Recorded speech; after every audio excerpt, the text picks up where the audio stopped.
Hello all. So I have started yesterday with a discussion that the awareness of the mental behaviors or your mental thinking.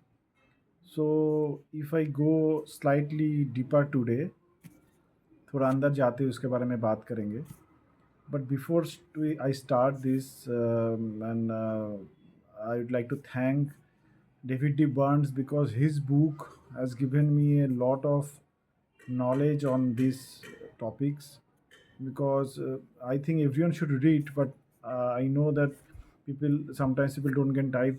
So मैं सोचता हूँ कि ठीक है उसका जो भी समरी है I shall share with all so that people are aware of the things. तो आज हम बात करेंगे फीलिंग्स के बारे में. So first of all there is a very popular saying about feelings that feelings are not facts, that everybody should understand. This feel you what you feel is not fact. So feelings and facts is a two different altogether chapter.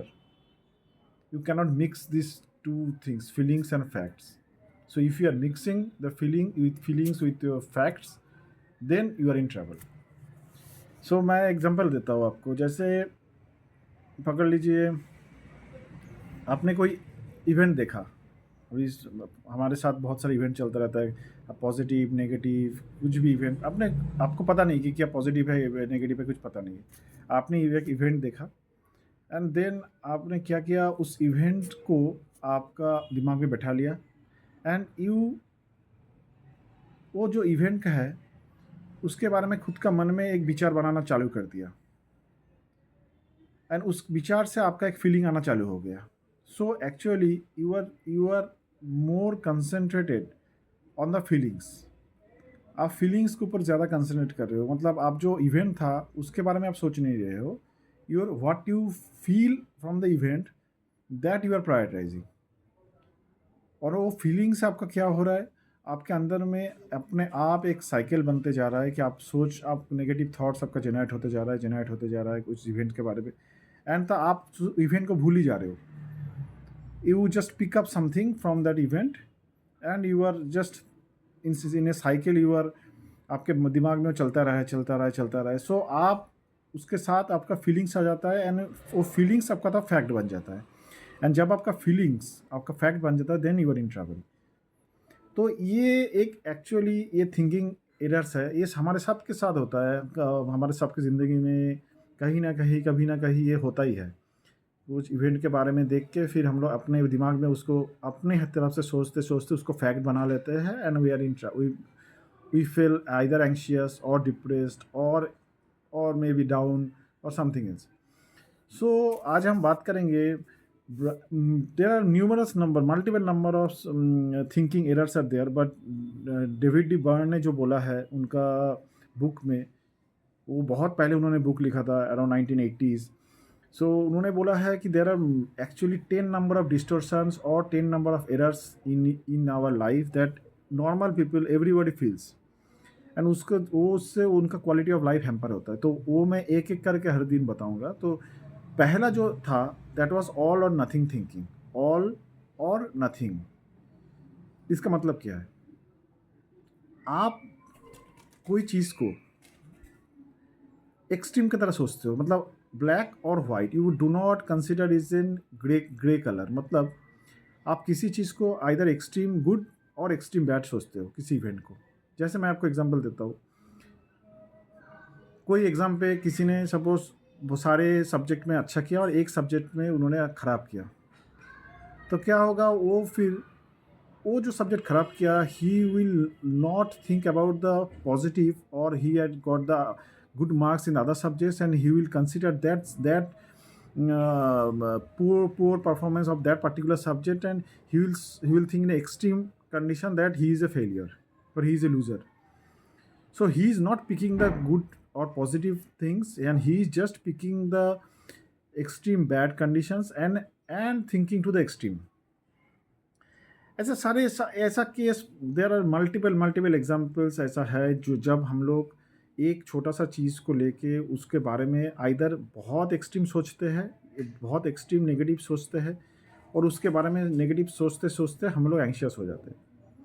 सो ये all और not nothing thinking एक बहुत बड़ा issue है आजकल का दुनिया में कि हम लोग पॉजिटिव चीज़ को नहीं देखते हैं, हम लोग उसको डिस्काउंट दे देते हैं, पॉजिटिव को हम डिस्काउंट दे देते हैं एंड हम लोग वो जो नेगेटिव है, नेगेटिव थिंग है, वो नेगेटिव थिंग को लेके हम लोग एकदम एक्सट्रीम में चले जाते हैं। सो मतलब काइंड ऑफ डू और डाई कंडीशंस में।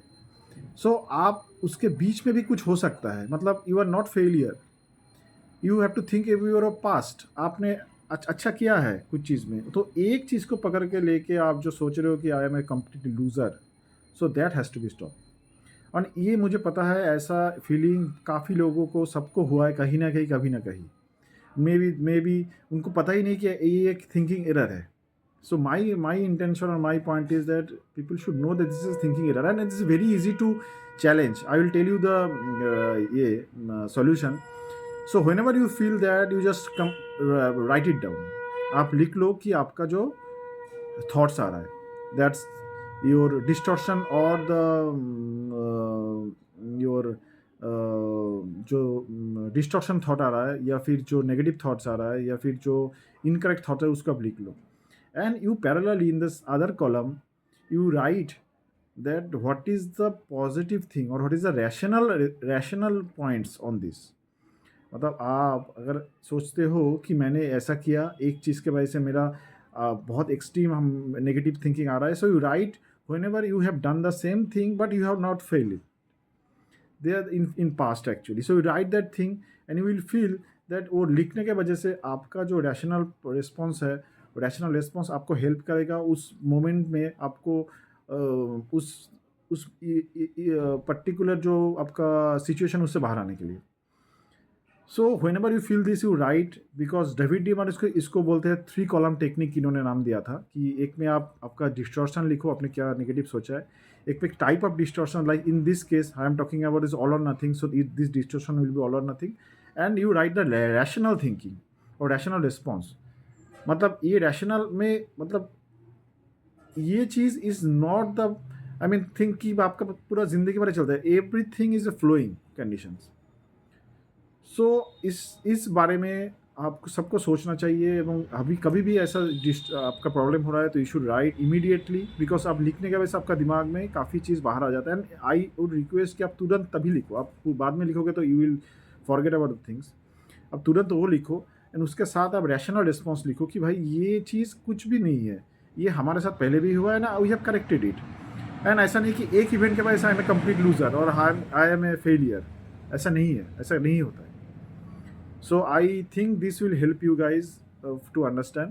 So this error thinking called all or nothing, that is either black or white.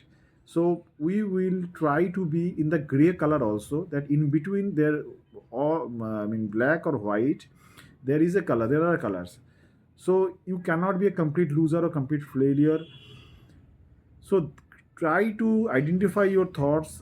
कभी आप ऐसा सोचते हो तो उसके बारे में सोचिए एंड उसके बाद उसको लिखिए, लिखने के बाद उसको आप रैशनल रिस्पॉन्स से उसको रिप्लेस कीजिए, then you will feel, I am telling you, you will feel much more comfortable, much more, आपको हैप्पीनेस आएगा कि भाई हाँ ये चीज़ मैं गलत सोच रहा था, ये सोचना नहीं चाहिए था।